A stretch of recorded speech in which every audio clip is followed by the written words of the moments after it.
है जहाँ जिसन तहाँ तिसन ना करे तो मरद कैसन।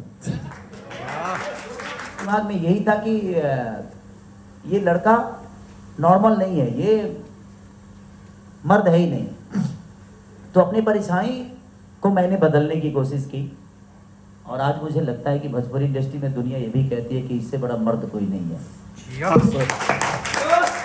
क्योंकि हमने अपने हर उस परछाई को बदला जहां लोग ये बोलते थे कि खेसारी लाल यादव मर्द नहीं है।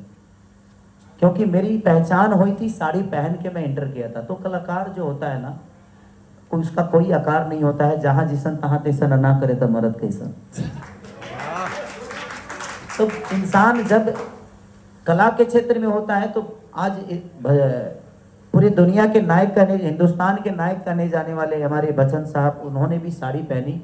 तो कला क्षेत्र में ये मायने नहीं रखता कि किसने साड़ी पहनी और किसने घाघरा पहना, वो लोगों के मनोरंजन के लिए था, लेकिन लोगों ने उसको गलत साबित कर दिया कि आई एम रॉन्ग।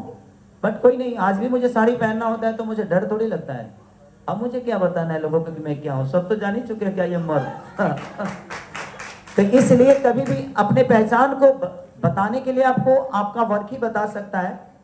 आप दुनिया को क्लियर करने जाओगे ना तो फंसते चले जाओगे, क्योंकि ये दुनिया एक दलदल है और दुनिया ही आपको निकालती भी है। दुनिया एक रस्सी भी है और दुनिया एक दलदल भी है। तो आप फंसना चाहते हो कि निकालना चाहते हो? शांत रहोगे तो कोई ना कोई रस्सी फेंक ही देगा, और हिलो डोलोगे तो धंसते जाओगे। इसीलिए जिंदगी में कभी भी सलीनता के साथ काम करिए। आपदा आती है मेरे जीवन में, मुझे लगता है कि अगर मैं खुश 2 महीने होता हूँ ना तो 6 महीने तो मैं कम से कम परेशान ही रहता हूँ। तो जो गाड़ी आगे चलती है ना, सबसे ज्यादा रिस्क उसी को होता है। जो सवारियों को लेकर चलता है उस ड्राइवर पे कितना रिस्क होता है, क्योंकि सारे सवारियों को मंजिल तक पहुंचाना है। और मैं एक कंपनी के लिए नहीं, करीब करीब मुझे लगता है कि 70 कंपनियों के लिए काम करता हूँ। और वो 70 कंपनी सारेगामा नहीं है। कुछ लोग ऐसे भी हैं कि अपना खेत बेच बेच कर कंपनी खड़ा किए हैं। और मैं कोशिश यही करता हूं कि वो भी एक दिन सारेगामा के बगल में बैठेंगे। आप भी सारेगामा बन सकते हैं। सारेगामा आसमान से नहीं, लेकिन हाँ, आज सारेगामा अपने आप को सारेगामा समझता ही नहीं। आज भी जमीन पे रह के कलाकारों का सम्मान करके कलाकारों के लिए क्या कर दें। मुझे इतनी अच्छी व्यवस्था, भाई सच पूछिए तो मैं माइक पे बोल रहा हूँ, कितने लोगों को बुरा भी लगेगा, इतना अच्छा व्यवस्था हमको सिनेमा में भी नहीं मिलता है यार। जैसे इतना स्वीट रूम वगैरह, मैं तो स्वीट रूम में इनका ही मैं रहता हूँ, बाकी तो हमारे चटाइयों पर छुटा दिल सब। एक सिनेमा था, मैं गया था यूपी में करने, सर बारात घर में सो के 15 दिन काम किया हूँ। क्योंकि मेरे नेचर में है कि मैं वहाँ काम करने गया हूँ, मैं रहा हूँ स्वीट रूम में, ये दुनिया देखने नहीं आएगी। मैं काम कितना अच्छा किया हूँ ये दुनिया देखने आएगी। तो मैं उस चीजों पे ज्यादा फोकस नहीं करता, क्योंकि वो पर्दे के पीछे की चीज है। लेकिन जब भी बद्री साहब मुझे बिजनेस क्लास का टिकट भी देते हैं, बोलना पड़ता है, और बोलता है आदमी की तरह, देख लीजिएगा 2-4 हज़ार ज्यादा लगता है, क्या फर्क पड़ता है, वो काट लीजिएगा मेरे हिसाब में से। लेकिन काटते नहीं है, ये ब्राह्मण कुल है और ब्राह्मण कुल के हर आदमी को मैं सम्मान करता हूँ, क्योंकि मैं एक शिष्य भी ब्राह्मण का ही हूँ। तो कहीं ना कहीं इनके लिए मेरे मन में हमेशा एक सम्मान और एक बड़े भाई की तरह। मैं कलाकार बाद में हूँ, पहले इनका छोटा भाई हूँ। तो जब भी मिलता हूँ तो पैर छूता हूँ इनका। ये क्या है नहीं पता मुझे, बट एक ब्राह्मण कुल के इंसान है, इसीलिए मैं इनका पैर छू के प्रणाम करता हूँ। तो मुझे ऊर्जा मिलती है कि नहीं यार मैं आशीर्वाद ले रहा हूँ। तो जिंदगी में कभी भी वो किस जाति से कौन आता है ये मायने मत रखिएगा, अगर वो आपसे बड़ा है तो उसका पैर जरूर छूइएगा। जानते हैं किसके हाथ में आपका कीर्तिमान लिखा है, किसी को पता नहीं। तो झुकने से बहुत कुछ मिलता है, अकड़ने से सिर्फ मौत मिलती है। तो कोशिश करिए कि झुक के अपने जीवन को बड़ा करिए, अपने माँ बाप का सम्मान करिए, अपने बड़ों का कद्र करिए। उससे बेहतर जीवन जीने का कोई जरिया नहीं है और उससे बड़ा हथियार कोई नहीं है।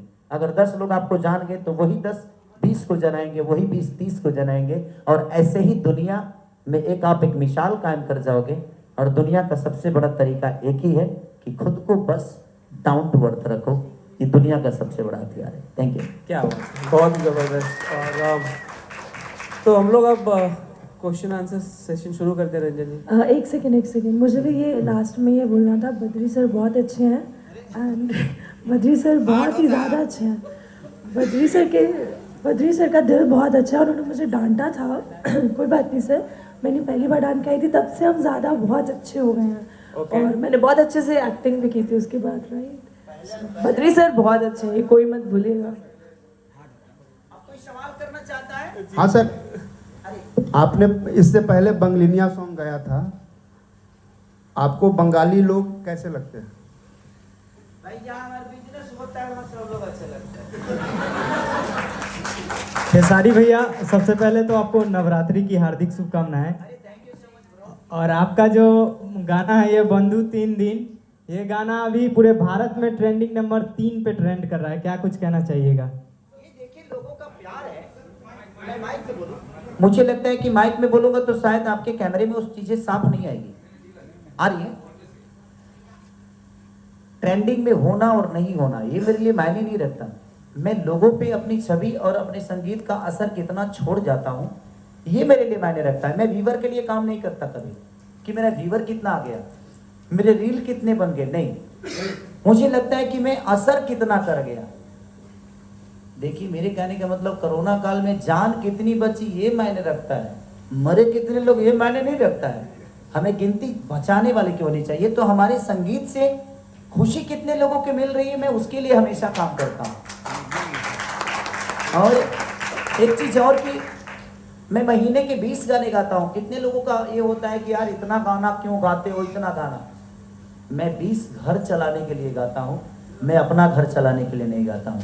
क्योंकि वो 20 कंपनियां होती हैं और उन 20 के साथ कहीं ना कहीं उनका परिवार जुड़ा होता है, इसलिए मुझे गाना पड़ता है, बाकी कोई बात नहीं। खेसारी जी, इतनी सारी बातें हो गई पर सबसे पहले ये गाना हो जाए बंधु 3 दिन। कहाँ रलू सुन लेने को का तू नहीं तो आपके मुंह से लाइव सुनना है। तो हीरोइन है ना गावे लेना नो एकर गाला ठीक नहीं है। ने बंधु 3 दिन तोरे बाड़ी का गला में देखा पे लगना बंधु 3 दिन कितने आता है इससे ज्यादा ना। 2-4 लाइन हीरोइन भी है ना तो उसका भी लाइन है, तो उसका लाइन हम नहीं जानते हैं।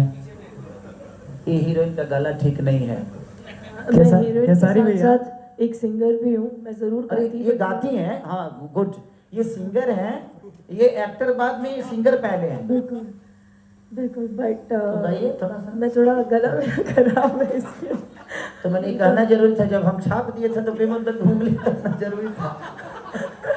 मैंने कहा सबको पता होना चाहिए कि मैं सिंगर भी हूँ। अरे आपको क्या पता हो सकता है इन फ्यूचर कि बद्री जी मैं और मुझे और हाँ, सर को एक गाना दे दें साथ एक में। उड़ीसा का कंपनी खोल रहे हैं, आपसे उड़िया गवाएंगे। मैं गा लूंगी, मैं सारी लैंग्वेजेस में काम करती हूँ। अरे बिल्कुल बिल्कुल, आप टैलेंटेड हैं, कूट कूट भरा है आपके अंदर। Thank you. भैया प्रणाम। हाँ प्रणाम भैया। हेने बनिए हाँ, आइए। जे तरीके से गाना और बंद कइल जाता, स्ट्राइक मारल जाता, ओकरा बाद हर बार कंट्रोवर्सी में आप ही के लावल जाला, हर बार आप ही के द्वारा आप ही के पास लोग आकर के थम जाते हैं, तो इसे उभरने के लिए आप क्या करते हैं? लोकल ट्रेन ना जरावल जाला, राजधानी जरावल जाला। जिंदगी में एक चीज हमेशा जान लीजिए, मुझे करना आता है।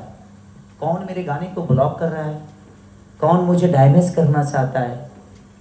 मैं लिट्टी चोखा बेचकर लोगों के घर पे नौकर जूठा धो के मैं यहाँ तक आया हूँ।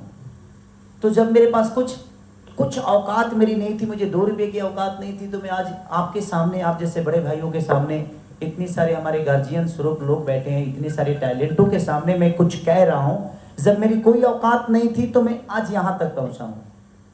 आज तो मेरी बहुत बड़ी औकात है, क्योंकि एक बहुत बड़ा साम्राज्य का मालिक हूँ मैं। और वो साम्राज्य क्या है? लोगों का प्यार, लोगों का आशीर्वाद।